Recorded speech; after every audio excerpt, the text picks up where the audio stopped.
Sa unang pagkakataon, nakikisali na ang barko ng People's Liberation Army Navy o PLAN ng China sa agresibong aksyon laban sa ating mga barko sa West Philippine Sea.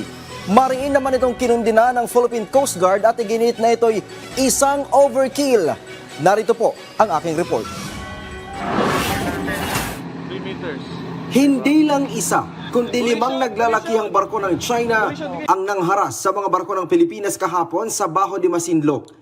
Pero ang pinakamatindi sa pinakaunang pagkakataon ay kasama na daw sa nagsagawa ng dangerous maneuver ang warship na barko ng China na PLAN.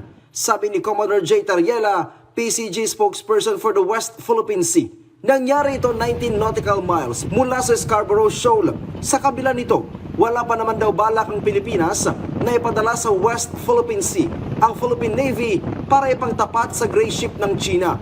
Pero hindi daw ito pagpapakita na malamya ang tugon ng bansa sa patuloy na pagiging agresibo ng China, kundi para maiwasan lang ang paglala ng tensyon sa WPS. Gid ni Tariela, overkill ang ginawa ng China sa mga barko ng Pilipinas na nagsasagawa lang ng humanitarian mission sa Scarborough Shoal. This is just a clear evidence that it is not the Philippines that aggressively deployed our vessel.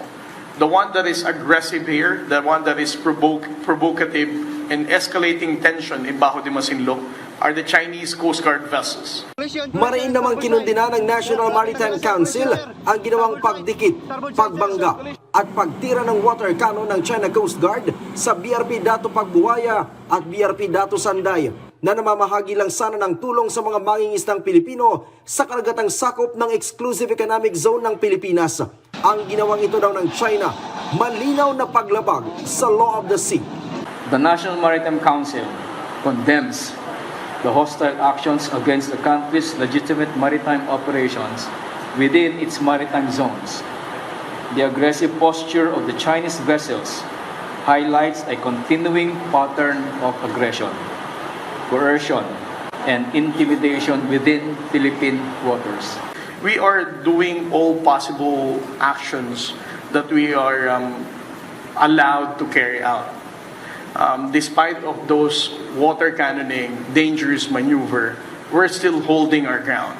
Ang panibagong insidente sa Panatag Shoal, nakarating na daw kay Pangulong Ferdinand R. Marcos Jr. Ayon kay NMC spokesperson, Undersecretary Alexander Lopez, ikinababahala daw ng punong ehekutibo ang insidente. The Philippines reiterates that the Bajo de Masinloc is an integral part of the Philippine territory and has indisputable sovereignty over the high tide feature and its territorial sea. Ang USA, kinundina din ang panibagong aksyon ng China. Sa post sa X ni US Ambassador to the Philippines Mary Kay Carlson, sinabi nitong labag sa batas ang ginawang ito ng China kung saan nalagay pa sa alanganin ang buhay ng mga sakay ng barko ng Pilipinas. Ryan Lisiges, para sa Pambansang TV sa Bagong Pilipinas.